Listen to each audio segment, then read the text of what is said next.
Hey there. Welcome to the course Defense Evasion with Proxychains. In this course, you'll learn how to bypass network defense systems using one of the most famous red teaming tools. Imagine you're a red team specialist trying to attack Bank ABC. The bank's network, as shown in the diagram, is highly secure. A firewall protects the servers in the DMZ. Network segregation ensures no external access to the internal network. During your engagement, you find a vulnerability in one of the DMZ servers. You exploit it and gain shell access to the server. Now, the question is, how do you go deeper into the network? Problem analysis. Any attempt to access internal servers from outside will be blocked by the firewall. This is where Proxychains comes in. Proxychains allows us to tunnel traffic through the compromised DMZ server, access internal servers, progress further into the network. What is Proxychains? Proxychains is a tool that forces any TCP connection from an application to go through a proxy. It's widely used with TOR for traffic anonymization, but it also enables bypassing firewalls, circumventing network defense tools. Proxychains is open source, meaning you can download and use it for free.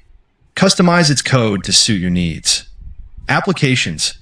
With Proxychains, you can redirect TCP packets from tools like MAP, the Harvester, SSH, etc. Anonymize traffic.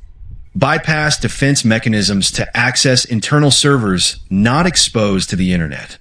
In the context of red team exercises. Before jumping to the demos, let's first understand the objectives. Objective: learn how to obfuscate incoming traffic. Use case: hide your IP address and bypass protections. Install TOR on your Kali Linux machine. Open terminal. Type sudo apt get install TOR. The required packages will be installed.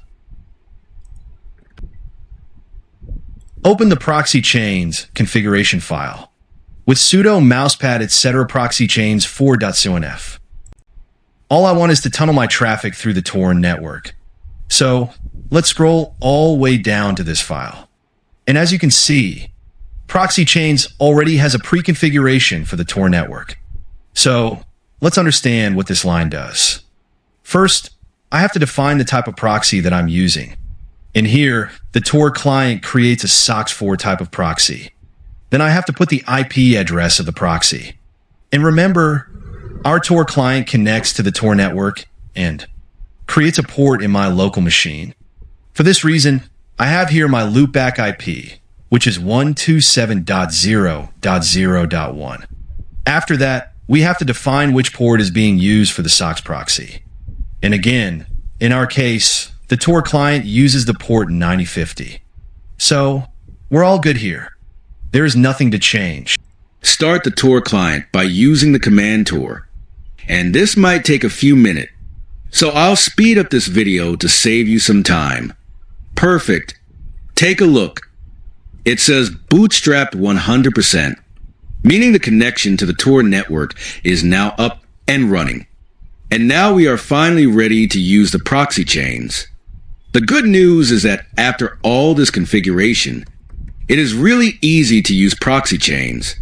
For example, if I want to tunnel my traffic from my Firefox through this proxy, Firefox, and that's it, this will open Firefox. And all the traffic from my Firefox will go through our TOR proxy. Here, take a look.